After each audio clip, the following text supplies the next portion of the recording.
السلام عليكم ورحمة الله وبركاته. من المنصورة، هذه طائرة ميج 21. طائرة ميج 21 والتي شاركت في حرب ونصر أكتوبر 73، وشاركت في معركة المنصورة الجوية التي كانت يوم 14 أكتوبر 1973 الموافق 18 رمضان 1393.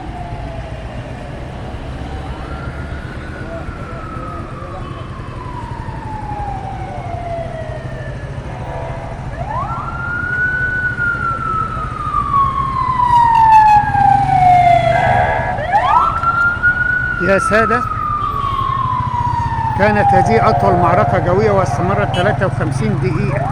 اشتبك أكثر من 120 مقاتلة قاذفة من الجانب الإسرائيلي وما يقارب 60 مقاتلة من الجانب المصري، رغم التفوق العددي والنوعي وكذلك التسليح لطائرات العدو، إلا أن قواتنا الجوية بإذن الله تصدت لهم ومنعتهم من تحقيق هدفهم، وتم تدمير ما يقرب من 17 طائرة للعدو مقابل 5 طائرات من الجانب المصري. طبعا تم تدمير 5 طائرات لنا، منهم 2 طائرة تحطمت من نفاذ الوقود.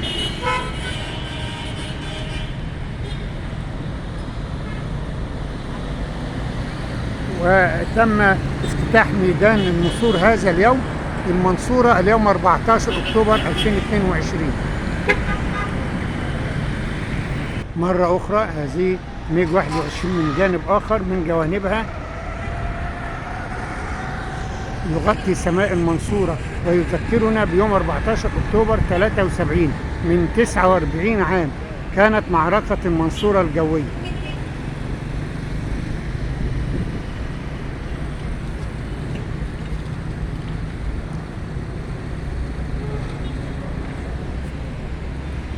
وكما نشاهد على بعد خطوات، هذا هو النصب التذكاري لشهداء محافظة الدقهلية. وهذه بعض مظاهر الاحتفال اليوم، مظاهر الاحتفال بوضع الطائرة ميج 21 وافتتاح ميدان الشهداء، ميدان النصور. هو بالطبع هنا النصب التذكاري للشهداء، أما هو ميدان النصور.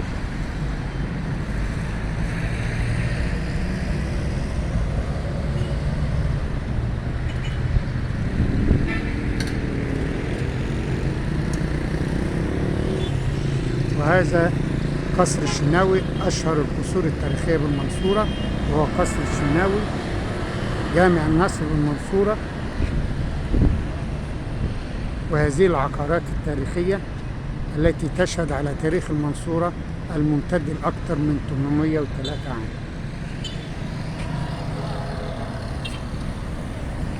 ولا تحسبن الذين قتلوا في سبيل الله أمواتا بل أحياء عند ربهم يرزقون.